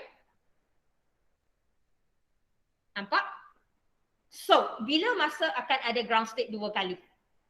Bila formal charge tak sama dengan kosong. Sebab tu kamu kena kira formal charge.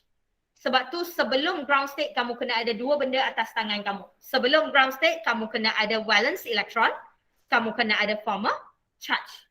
Then baru kamu boleh buat ground state selesai. Soalan? Tak ada? Okay, kita nak masuk excited state. Okay, excited state best dan senang. Alright, budak suka confuse tapi padahal dia senang je. Kat excited state, saya nak pecahkan kepada 3. Excited state saya adalah sigma, lone pair dan juga pi bond. Nak keluar tak? Alright. Sigma lone pair pi bond, betul? Sigma kat sini kamu kena ada single electron. Bermakna kalau ada 3 sigma, kamu kena ada 3 single electron. Kalau lone pair, kamu kena ada pair up electron. Okay, kalau saya ada 1 lone pair, saya kena ada 1 pasang elektron. So kalau saya ada 2 lone pair, saya kena ada 2 pasang elektron yang tak boleh sentuh. Next, pi bond, single electron juga. Okay, boleh Kita tengok lukisan kita. Kena pergi laju, kawan-kawan mengantuk.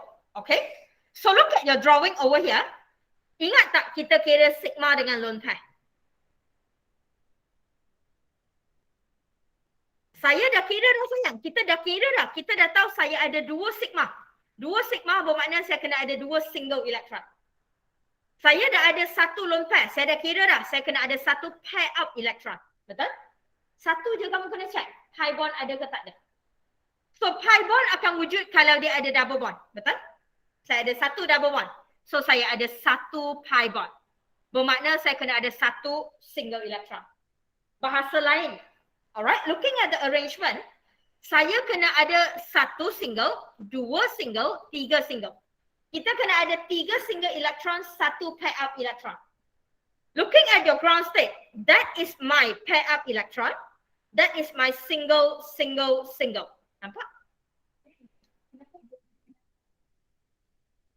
Kenapa dua-dua kena up? Yang mana? Sigma. Sebab dia tak sepasang lagi. Dia single electron. Dia tak boleh kalau ke bawah. Kalau ke bawah semua kena ke bawah. Kalau ke atas semua kena ke atas. Dia kena direction yang sama.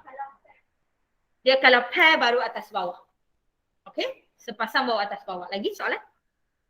Okay? Boleh? So soalan saya. Sekarang kita nak bergerak kepada excited state. So guys, bila kita bergerak daripada sulfur kepada excited state, ada perubahan tak? Untuk soalan ni. Perlu tak excite apa-apa? Tak perlu. Kita tak perlu excite apa-apa sebab that is already my 3s. Sepasang elektron ini melambangkan my my lone pair. Sepasang elektron ini, Miss, yes. saya nak tanya kalau untuk S excited state ni dia tak payah S plus ke? Dia S saja. Oh sorry, S plus. Thank Okay, you. thank you, Miss. S plus. Thank you. So, kenapa saya kata dia tak payah excited dan tak ada perubahan dan kita hanya salin balik sebab kita dah ada semua benda yang kita nak dalam susunan yang kita nak. That is my lone pair. That is my sigma. That is my pi bond. Nampak? Betul? Okay, setuju? So, kat excited state, kita hanya akan tengok bilangan sigma, bilangan lone pair, bilangan pi bond. Sigma ada 2, so 2 single. Lone pair ada 1, so sepasang. Pi bond ada 1, so single. Dan dah cukup kan? Dah cukup, dah betul. Tak payah buat apa, salin balik je. Alright, kalau tak cukup, kita kadang-kadang excited state kita kena pecahkan, bawa naik, betul? Kalau tak cukup, kita pecahkan, bawa naik lah. Tapi kalau saya dah cukup, saya kekal lah. Nampak? Okay, and last but not least, senang. Yang ni lagi senang. S positive hybrid state. Dan kalau dia adalah hybrid state kat sini. Tadi kita dah cakap dah, hybrid state kita tengok siapa? Type of hybridization. Dan type of hybridization bermakna kita nak gabungkan dia. Kita nak gabungkan jadi kotak baru ni. Okay? So kita tengok type of hybridization kita. Datang daripada 3. Betul? So kita gabung berapa kotak? 3. Dan 3 kotak yang kita gabung sayang mesti kena bermula daripada S. 1 kotak daripada S. S saya pegang pair up electron. Betul? Yang ni tak boleh salah. Kamu tak boleh 3 kotak ikut suka aku. Tak boleh. 3 kotak mesti kena bermula dari S. Then kepada P. Then kepada P. So, tengok elektron yang duduk dalam kotak tersebut. Elektron saya single. Elektron saya single. Betul? Tapi ada tak kotak yang terlebih? Ada. Ada. So that is my sp2 label. sp2. That is my hybrid sp2. Kotak yang lebih pegang 1 elektron. Betul? Alright, nama dia akan jadi unhybridized p orbital.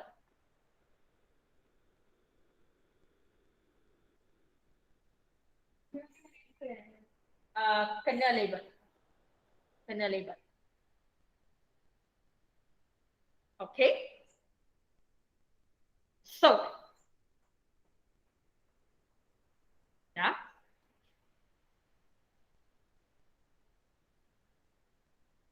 Okay. So, pacit ni adalah lone pair. Pacit ni adalah sigma. That is my pi. Perasan tak kenapa pi duduk luar? Sebab the type of hybridization sp2 datang dari mana? Datang dari electron domain. Electron domain pegang siapa? Electron domain pegang sigma dengan pair. Sigma dengan lone pair. Nampak? Boleh? So your pi bond akan duduk di luar. And that is our hybridization process. This is our hybridization process. Okay, yang tak ada label-label ni, yang hitam warna biru semua tu, that is our hybridization process. Boleh? Dia akan jadi susah bila kamu tak tahu elektron-elektron tu datang dari mana, kamu tak tahu aku nak reference apa. So, hang tak tahu kenapa ground state aku macam ni, kenapa excited state aku macam ni. Sebab tu benda pertama sebelum kamu buat, kamu kena faham yang ni. Ground state akan bergantung pada siapa. Excited state aku nak tengok siapa. Hybrid state aku nak tengok mana. Then your life will be easy. Jangan hafal. Dia tak boleh hafal sebab semua molekul yang berbeza akan dapat benda yang berbeza. Elektron akan berbeza, betul? So kamu tak boleh hafal. Kamu kena tengok pada soalan kamu. So daripada hafal, baik hang hafal benda ni. Baik hang hafal ground state tu apa, excited state tu tengok siapa, hybrid state tu tengok siapa. Dan kalau kamu hafal benda ni akan play, benda ni akan apply pada semua orang. Tak kisah hang keluar apa, ground state semua orang pun akan tengok valence electron, akan tengok formal charge. Nampak? Boleh. And that is what we call hybridization process. Again, saya fokus pada central atom je, terminal atom, ground state je, tak ada apa. Okay? Boleh? Soalan? I know this is tough. This is not an easy question, I know. Okay, and I can see it from your face. Ni memang soalan susah. Ni kalau keluar exam ni adalah antara soalan yang paling susah. Dia boleh tanya formal charge, dia boleh tanya lone pair, dia boleh tanya pi bond, dia tanya semua benda dalam satu molekul yang kamu nampak senang. SO2 SO2 je, tapi sekali buat bye-bye. Soalan ni kalau subjektif keluar dalam exam, soalan dia boleh tanya, depends soalan dia tanya macam mana, dia boleh up to 10 to 15 marks. Satu benda, depends apa yang dia tanya. Okay? I know it's not easy, but if you understand everything in here, you'll be good. Sebab saya boleh ajar semua sekali dalam ni. Okay? Question so far? Boleh? Are we still together? Alright? Like I said, you need one thing, and I can see from your face you need help a lot. And I don't have that much time to help you in personal. Okay, and there is always a reason why in the playlist have so many videos and why in the playlist and in every video having so many examples. Alright, kalau benda tu sikit saya tak buat dah video banyak-banyak. Alright, so please go and take a look. Okay, so next yang saya nak adalah kita nak lukis orbital overlapping. Nak lukis orbital overlapping, kamu akan banyak guna benda yang kamu dah ada kat sini. Okay, kita akan banyak guna benda yang kita dah ada kat sini. Saya nak guna balik slide ni lah, banyak pula kalau saya nak salin. Boleh? Boleh saya pada hybridization process? Boleh Okay, kita akan guna benda yang asas. Alright, yang kamu dah kira dari awal. Termasuk electron domain, termasuk Lewis structure yang betul, your basic shape, your molecular geometry, benda-benda tu adalah benda-benda yang kita nak guna balik. Okay? So, bergerak kepada your orbital overlapping nak lukis-lukis. Sekarang lukis tak jadi masalah. Macam saya cakap lah, semua lukisan tak jadi masalah sebab kamu tak perlu lukis. Tapi semua lukisan jadi lagi susah sebab kamu kena faham. Okay? So, nak lukis macam mana? Kita akan bermula dengan central atom. Bila kita yang lukis, kita mula dengan central atom. Betul? Bila kamu nak cari jawapan, mula dengan central atom. Bila dalam objektif kamu nak pilih jawapan, kamu akan sentiasa mula menjawab macam mana kamu jawab, macam itulah kamu cari jawapan. Kalau kamu lukis soalan keluar graf katakan, jawapan pilihan dia A, B, C, D adalah pilih graf. Macam mana kamu lukis graf? Kamu mula dengan paksi, betul? Dalam jawapan, check paksi tersebut. Sebab tu saya cakap dengan budak, jangan rasa soalan objektif adalah soalan yang di mana saya boleh skip steps. Saya boleh buat laju. Sayang, the only thing yang kamu boleh buat adalah tulisan buruk, kamu boleh kekal buruk. Tu je. Sebab orang tak payah tengok. Benda lain yang kamu buat daripada step 1 kepada step akhir, kamu kena lukis. Alright? Sebab kamu nak pilih jawapan based on apa yang kamu kira. Wait, soalan objektif kita hanya apa macam ni? Hanya soalan objektif kita macam ni? Dalam mimpi pun tak keluar soalan macam ni, weh? Alright? Ada cuba buat soalan objektif dalam Canvan? Ada? Tak buka. Dalam setiap satu Canvan chapter belakang nanti ada soalan objektif. Dan budak saya kata susah soalan objektif tu. Dan saya nak bagi tahu kat kamu soalan objektif yang duduk di belakang Canvan adalah soalan level 1, level 2. Final kamu soalan level 3, level 4. Soalan di belakang Canvan adalah soalan format lama senior kamu jawab. 1 jam 30 soalan. Level 1, level 2. Soalan kamu, soalan level 3, level 4. 30 soalan tapi 90 minit. Cuba. Okay. So over here, kita akan mula dengan central atom. Central atom saya mula dengan basic shape. Sentiasa mula dengan basic shape. Bukan geometry. Mula dengan basic shape. Sebab tu saya suruh budak conteng benda ni. Okay. So basic shape kita adalah trigonal planar. So kamu akan start lukis trigonal planar. Dan cara nak tengok trigonal planar tu betul atau tak, tengok lukis kat tengah. Kalau saya tanda kerja kamu, saya akan conteng macam ni. Letak conteng kat tengah. Nampak tak segitiga tu?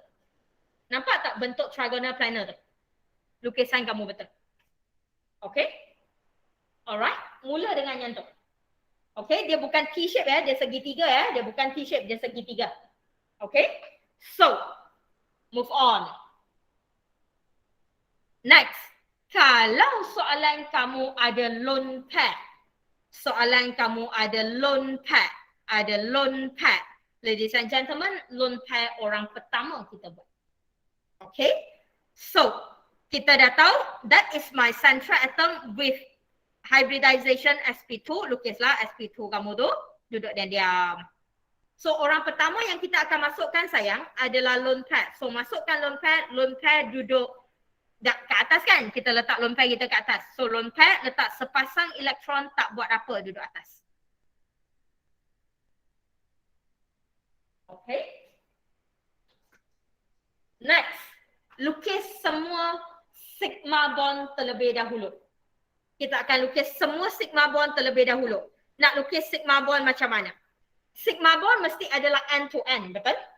Sigma bond adalah dengan oksigen. Semua orang adalah dengan p orbital kecuali hidrogen. Nak senang hafal macam ni.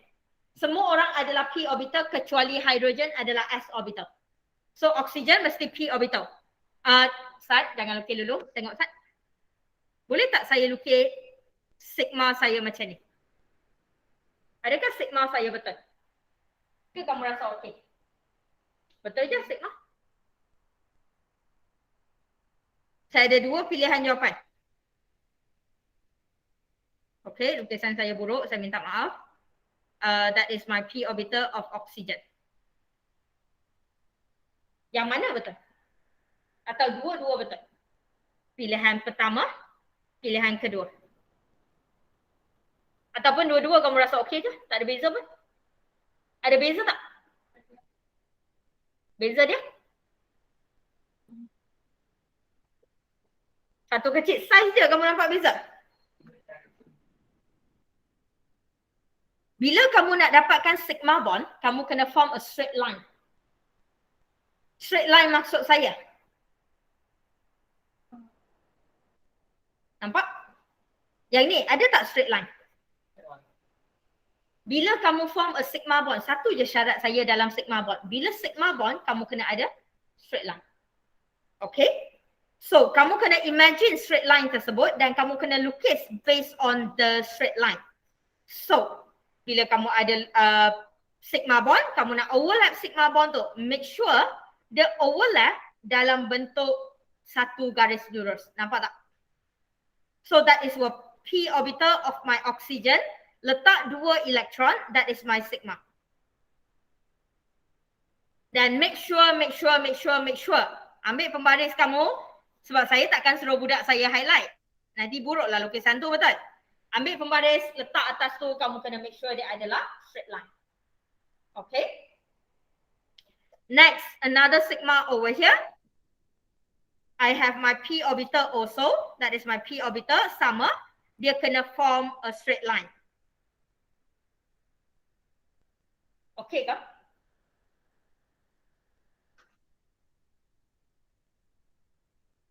Yang duduk kat rumah okay ke? Okay, Miss. Dia kena form a straight line. Okay? Senang? Daripada hang lukis tak tentu ala, betul?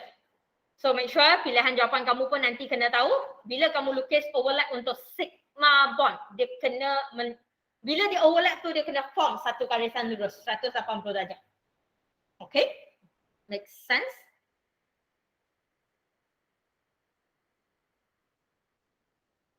Okay, dah. So, we are almost done, sayang. Lempel. Kalau ada lempel orang pertama. Lempel dah selesai, sigma.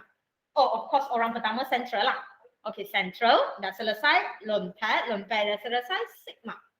Sigma dah selesai, baru pergi kepada pi. Kalau tadi sigma adalah satu garisan lurus. Kalau pi, dua-dua orang, lempel kamu bila, p orbital kamu bila overlap, dia kena jadi dua garisan selari. Bermakna kalau dia overlap, p orbital kamu dua, kalau dua-dua adalah straight, dua-dua kena straight. Kalau dua-dua adalah baring, dua-dua kena baring selari.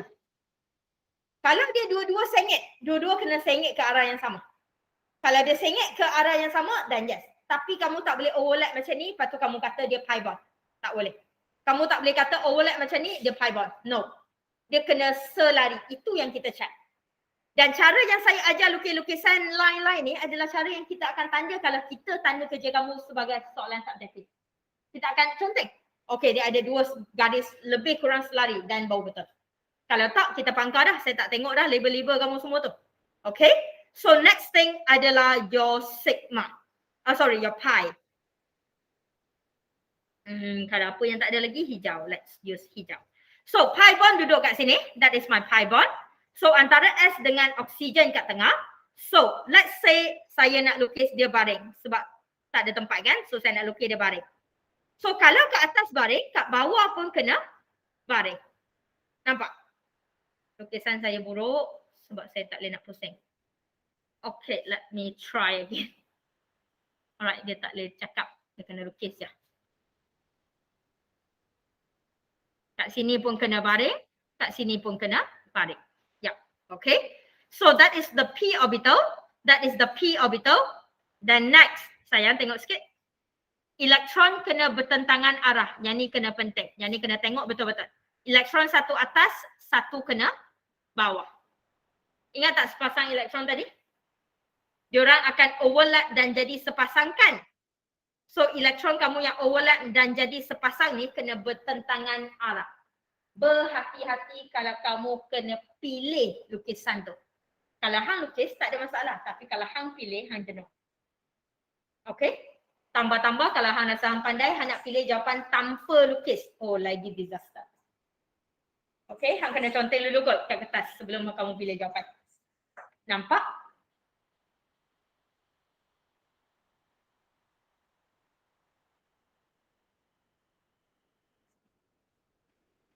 So the highlight yang saya nak tekankan sikit lah. Elektron kena bertentangan arah, dia kena form dua garisan lurus. Okay, untuk pi bond kamu. So that is my pi bond. Jangan lupa untuk label. That is my pi bond. Okay.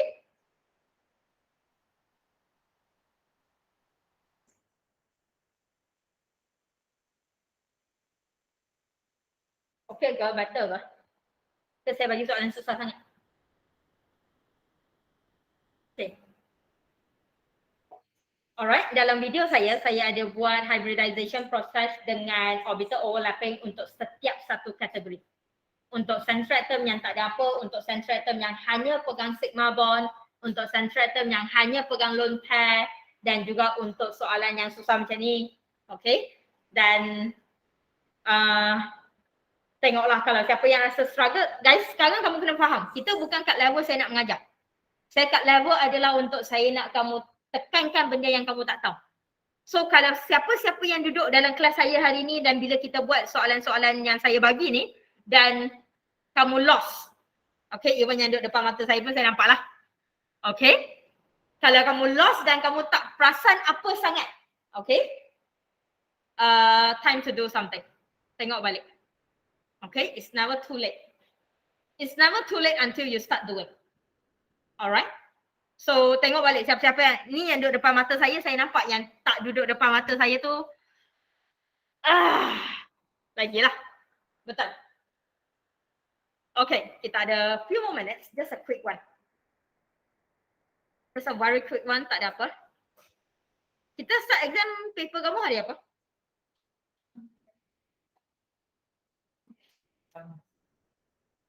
19. 9. Oh, 9. You wish 19 betul. Kamis 13. Oh, kita tak boleh kita tengok Kamis je, kita kena tengok semua lah. Tak adil lah nak tengok Kamis je, betul. So hari ni adalah 22 November. Betul. So saya ada 22 November. Sehingga hari Jumaat ni adalah 26 November. So kamu ada 5 hari. Ni hari yang ada PDP lagi lah, ada kelas, betul. And then kamu ada hari yang tak ada kelas, 27 hingga 28. Hari yang tak ada kelas, 2 days yang tak ada kelas, weekend. Okay. And then kamu ada kelas seminggu lagi, 29 sehingga 3 hari bulan 12. Okay. So again, kamu ada 5 hari PDP lagi. Lepas tu dah lepas tu daripada 3 tu kamu ada 4 hingga 8 lah sebab 9 tu paper first kan. So 4, 5, 6, 7, 8. Kamu ada 5 hari lagi yang tak ada kelas. Weekend lah kita. Dia bukan weekend tapi dia tak ada kelas lah. Betul. So sebelum masuk kepada 9 kamu ada 10 hari yang ada PDP. Kamu ada 7 hari yang tak ada kelas. Betul. Okay, so PDP kenapa saya bezakan diorang? Sebab PDP kelas pukul 8 sampai pukul 5 almost. Betul. So kamu ada tinggal malam je lah. Yang ni okey lah 24 jam. Kalau hang belajar 24 jam. Okay. So katakanlah 10 hari ni kamu tinggal pukul 5. Okay, kamu ada 24 jam. 24 jam kamu dah belajar. 8 hingga 5 tu berapa jam dah sayang? 8, 9, 10, 11, 12, 13, 14, 15, 16, 17. Dah 9 jam betul? So 24 jam dah tolak 9 jam. Tidur berapa jam? 5 jam. Okey, tidur 5 jam. Makan, mandi, solat? 2 jam. Okey. So 24 jam kamu dah tolak 9, tolak 5, tolak 2. So hari ni kamu ada tinggal 8 jam lah. Okey. Tak termasuk main TikTok, tak termasuk tengok Facebook, tak termasuk tengok game, tak termasuk tengok Insta, tak termasuk nak buat video TikTok, tak termasuk lagi hang nak gosip dengan member, makan Maggi, okay, lawan game, semua tu tak termasuk lah. Oh, of course, lupa nak cakap dengan boyfriend. Okay, yang tu tak termasuk lah. 8 jam ni adalah untuk yang orang kata kalau hang tak buat, hang mati. Okay. So kalau tak cakap dengan boyfriend, hang tak mati kan? Okay. So 8 jam ni. So 8 jam, 10 hari kamu tinggal 80 jam. 7 hari, 7 hari, setiap hari ada 24 jam sama, saya tolak 5 jam untuk tidur, 2 jam untuk makan minum. Solat semualah, kawan kamu kata 2 jam, so saya tolak 2 jam lah. So you have 17 hours lah untuk 7 hari. So you have 119 hours, banyak kan? So in total, you have almost 180 hours, so you almost have 200 hours. Betul? 200 hours adalah termasuk kimia ada 6 subjek, ada 6 topik. Bio 10 topics, matematik, science com,